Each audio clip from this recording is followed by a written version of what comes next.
Okay, this is a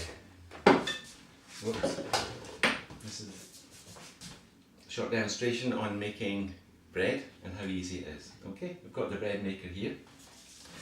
I've got a little measuring dish.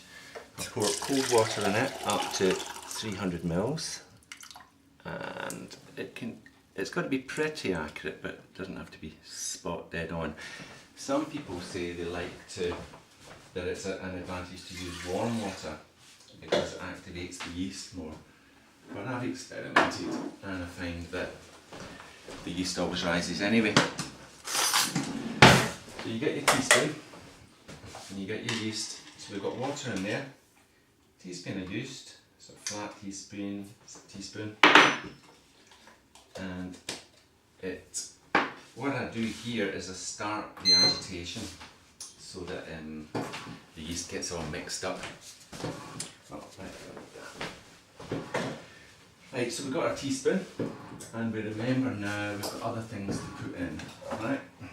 So this is a little bit of unrefined caster sugar. I'm putting 1, 2, 3, one of them is a bit short. 3 spoons, roughly a tablespoon of sugar. I think it's 3 teaspoons about the same. I'll be on the safe side. Okay. Next, salt, and it's a small teaspoon of salt, probably not quite a teaspoon. I can't remember what the recipe said, but that's what I've been using. Now, if you worry about salt, then don't leave it out because it does something and you need it in the mix. Apart from anything else, it helps the flavour. Right, what else? Put some kind of oil in. I've just got a basic olive oil here. So you're putting a couple of lugs in, and what that does is it softens the texture and adds a slight richness to it. Okay, so now we've got the scales, and we get the flour. I'm going to make this as a wholemeal loaf, but if you use only wholemeal flour,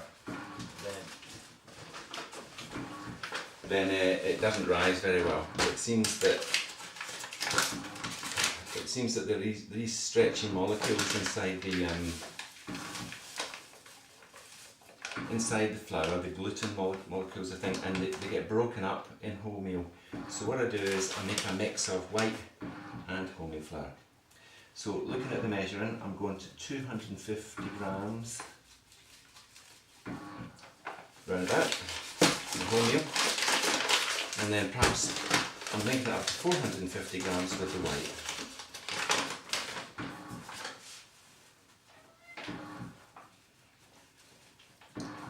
And it doesn't have to be right down to the nearest gram, just get that needle roughly where it needs to be.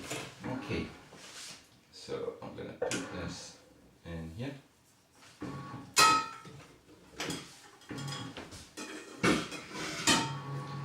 So the paddle's agitating it all. Now, here's an extra thing that I want to do for this particular loaf. That would do it now, that would give you a wholemeal loaf. But I want to add some cinnamon, some ground cinnamon, about a teaspoon.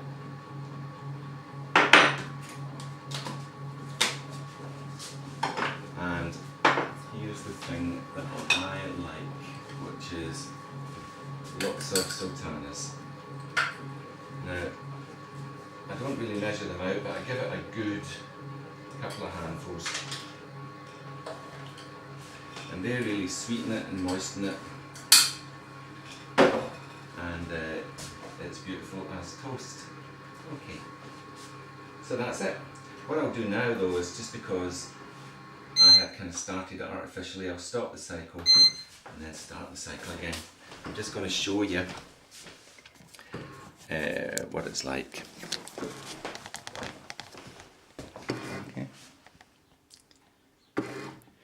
So that's the thing about an automatic bread maker, is you can just shove it in the corner and it'll just do its thing.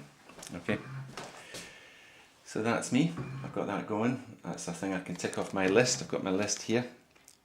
Well, actually, I didn't even put it on my list, but it's notionally ticked off. Okay. Right. So that's demonstration over.